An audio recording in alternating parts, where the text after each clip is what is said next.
Vahetult enne jaanipäeva valiti Tallinnas juba 25. korda Missis Estonia konkursi võitjad. Nädalavahetusel võis iludusvõistluse finaliste kohata Keila mõisas pildistamisel. See on meie juubel 25. aasta ja et aastal 1992 muide emade päeva veel ei tähistatud niimoodi suurelt. Ja kuna minu ema oli lahkunud siit ilmast väga varakult, siis mina selle võistluse tegin tegelikult oma ema mälestuseks ja olen seda traditsiooni nüüd 25 aastat elus hoidnud. Tiina, aga kuidas sellel aastal Missise võistlust läks? Ma saan aru, äsja on tüdrukud valitud, tiitlid on jagatud ja täna on siis selline pidulik pildistamine. Jah, kuna me sellel aastal tegime ka lillepalliga seda üritust koos, siis me siin täna ka just nimelt nendes lillekleitides ja lillebikiinides veel pildistame, aga pean ütlema, et nii rasket valikut, kui sellel aastal oli teha, žürii ütles, et neil pole vist varem kunagi olnud.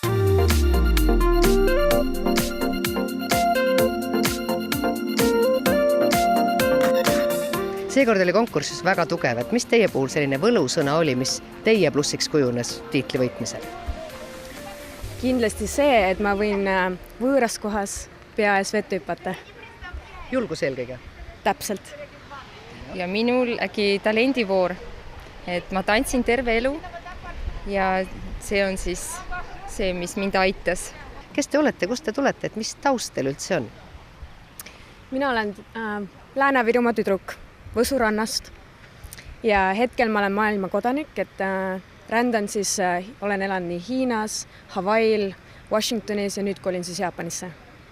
Ja Eestis käid siis vahepeal iludusvõistlusel? Suvitamas ja missivõistlustel. Aga kuidas sa selleks maailma kodanikuks said või millest selline initsiatiiv või inspiratsioon, et ühest riigist teise rännata? Abikaasa pärast. Et abikaasa on mul siis USA sõjaväes, on Marine ja siis me rändamegi ühelt maalt teise.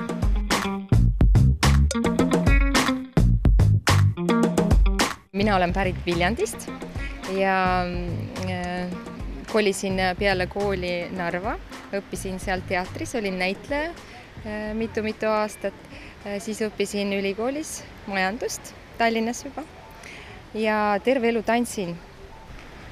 Ja kes sind kõige rohkem toetas või utsitas sellel võistlusel osalema lähedastes? Minu pere, minu sõbrad toetasid mind, minu laps.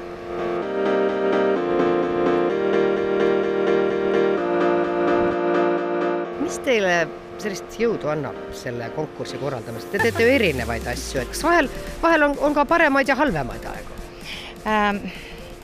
Ma ise kogu aeg nimetangi seda enda väga kalliks hobiks, sellepärast, et rahalisi sponsoreid Eestis ei ole juba ammu mul võimalik leida.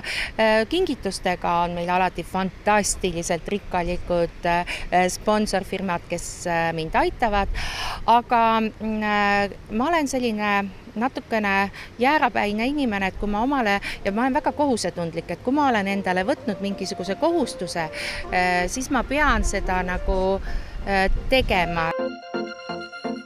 Juba lähikuudel sõidavad Eesti Missis Estonia ja Missis World Estonia värsked tiitlikandjad rahvusvahelistele iludusvõistlustele. Triinut oodatakse Singapuris ja Victoriat Hiinas. 17-aastaselt ma ka osalesin, aga siis ma ei võitnud ja ma mäletan, kui ma ei võtnud, ma niimoodi nutsin ja unistasin, et äkki kunagi tulevikus ma saaksin selle tiitli endale ja nüüd sain. Ma olen väga-väga õnnelik. Kas 17-aastaselt oli tegemist ka Missise võistlusega? Või siiski Missi võistlusega? Siis oli Miss, jaa. Et siis oli Tartus oli Miss Estonia.